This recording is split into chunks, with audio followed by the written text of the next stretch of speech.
नमस्कार। मुद्दे की बात मानव के साथ में आपका स्वागत है। मैं हूं डॉक्टर संतोष मानव। आज हमारे साथ हैं आरजेडी के नेता, आरजेडी यानी राष्ट्रीय जनता दल। आरजेडी बिहार में मुख्य विपक्षी दल है, कभी सत्ता में भी थी या पार्टी, और झारखंड में भी है। झारखंड में भी कुछ नेता हैं आरजेडी के। तो हमारे साथ हैं सुनीता सिंह, जो आरजेडी से जुड़ी हुई हैं, धनबाद जिले में सक्रिय हैं, चुनाव लड़ने का इरादा भी रखती हैं। तो हम बहुत कुछ जानेंगे इनसे, आरजेडी की राजनीति के बारे में, आरजेडी की सक्रियता के बारे में और इनके बारे में। सुनीता जी, आप बीजेपी में थी, भारतीय जनता पार्टी के लिए कार्य करती थी, वहां से आरजेडी में, यह क्यों? सर, आपने ठीक कहा कि मैं बीजेपी में थी और अभी मैं सक्रिय हूँ, जिला महासचिव के पद पे मैं आरजेडी में हूँ। ये बहुत अच्छी आपने सवाल की कि भारतीय जनता पार्टी को छोड़ के आपने राजद का दामन क्यों थामा। तो हमारा बहुत क्लियर कट जो जवाब है कि राष्ट्रीय जनता दल एक वो पार्टी है जो सबको लेके साथ चलने की और विकास करने की बात करती है। ये वो पार्टी है जो स्वर देने का काम की, जो छोटे, हम कहते हैं कि जो छोटे स्तर से भी जिनको नीचे बैठने का हक था, हक बोला जाता था, और उनको उन्होंने स्वर भी दिया, सीट भी दी और बलपूर्वक खड़ा होने का साहस भी दिया। वो हमारी आरजेडी पार्टी है, जो हम भारतीय जनता पार्टी में सिर्फ और सिर्फ धर्म की राजनीति की जाती है। इसमें किसी प्रकार का कोई भेदभाव नहीं है। ये बोल के मैं राष्ट्रीय जनता दल का दामन थामी और एक मजबूत कड़ी बन के मैं खड़ी हूँ। आप कह रही कि आरजेडी ने कमजोर तबकों को, गरीबों को ताकत दी जी, अपनी बात कहने का जोश दिया, हिम्मत दी। लेकिन अगर आप देखिए तो आज देश में सबसे ज्यादा जो रिजर्व सीटें हैं उसके नुमाइंदे बीजेपी के पास हैं। तो अगर कमजोर तबकों को बात देने की, ताकत देने की बात हो तो वो तो दिखता है कि बीजेपी दे रही है, और आप कह रहे हैं कि आरजेडी ने दिया। नहीं, आरजेडी ने दिया भी और आगे देगी भी। आरजेडी आपका ये कह सकते हैं, देखिए हर जगह तो इनका आपने देखा यूपी में क्या हाल हुआ, ईवीएम को लेके जो उनका खेल चल रहा है, ये वो छुपी हुई बात नहीं है। तो आरजेडी ने तो इसमें दो मत नहीं है। आप भी सर जरूर जानते हैं कि आरजेडी ने क्या किस स्तर तक काम किया है। अजीब खेल है आप लोगों का, विपक्षी दलों का। जब विपक्षी पार्टियां जीत जाए तब ईवीएम की बात नहीं होती है, जब बीजेपी जीत जाए तो ईवीएम की बात होती है कि ईवीएम के चमत्कार से बीजेपी जीत रही है। पश्चिम बंगाल में जब ममता बनर्जी की पार्टी जीती, बीजेपी की हार हुई, तब तो ईवीएम का सवाल नहीं उठा। तो यूपी चुनाव को लेकर क्यों उठा रही हैं आप? सवाल तो हर जगह उठा है, सवाल हर जगह उठा है।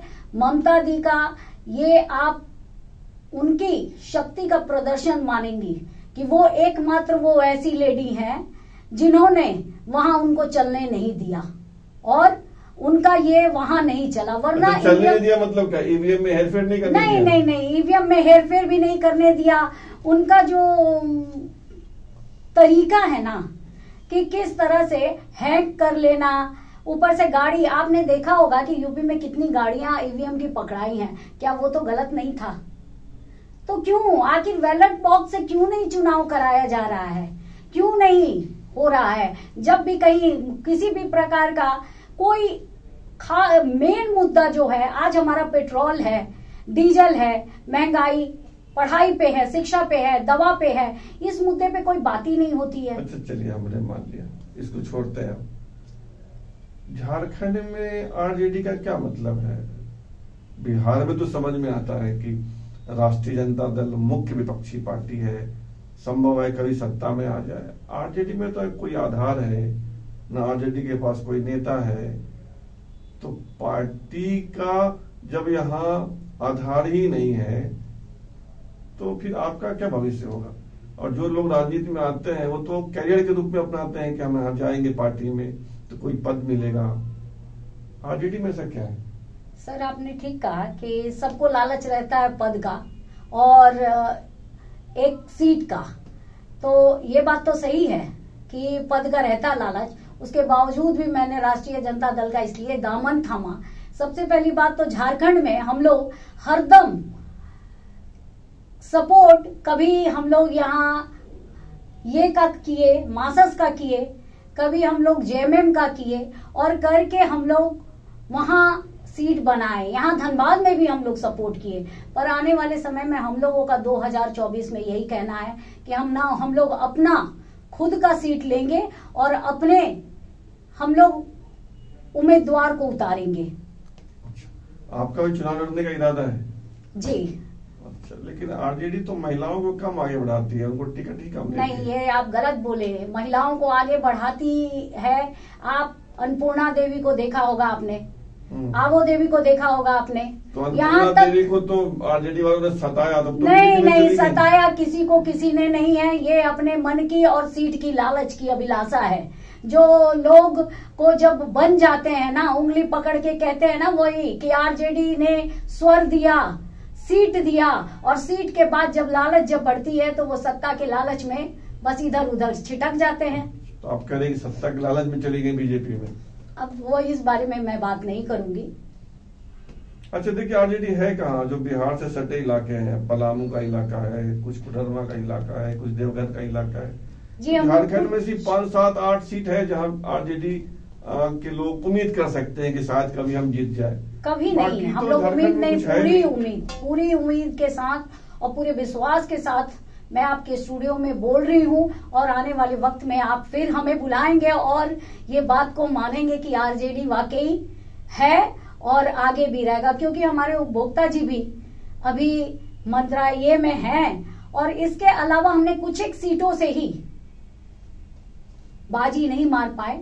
इसके लिए हम लोग पूरे प्रयास में हैं कि आने वाले वक्त में 2024 में हम लोग बलपूर्वक मतलब अपने काम से बल मने वो बल नहीं, शक्ति प्रदर्शन नहीं, हम अपने राजनीतिक बल से हम लोग आएंगे, इसकी पूरी विश्वास देते हैं।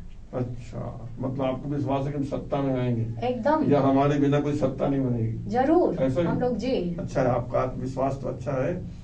हम आपसे ये जानना चाहेंगे कि अभी आरजेडी का सदस्यता अभियान चल रहा है पूरे राज्य में, मैं खबर पढ़ता रहता हूँ अखबारों में जी। कोई सदस्य बन भी रहा है कि नहीं? इस बारे में मैं तो खास कर बोलूंगी, मैं वो महिला हूँ जिन्होंने सदस्यता अभियान धनबाद जिले से, मैं पहली लेडी थी जो सदस्यता अभियान का मैं वहां से कार्यालय से स्लिप उठाई और सारी ला के यहाँ तक कि हमारे भोला जी ने ये बात को पूछा भी और कार्यालय से रोज वो स्टेटमेंट लेते हैं कौन कौन वहां से वो स्लिप को सदस्यता वाले पैड को ले गया और कितने लोगों ने काटा। तो मैं पहली महिला हूं जिन्होंने सदस्य बनाया। यहाँ पे गौशाला में से लेके, झरिया से लेके, चिरकुंडा से लेके, निरसा से लेके, मैं ऐसा कोई भी नहीं हूँ, कम से कम अभी तक नहीं भी तो मैं 2000 के करीब। और इसके अलावा मैं पैड लेके आई हूँ और सदस्यता अभियान मैं चालू करके रखूं। यहाँ तक कि कोरोना योद्धा जी, महिलाएं आपके हीरापुर में मैं प्रूफ के साथ आपको दे सकती हूँ, महिलाएं जुड़ी हम लोगों से।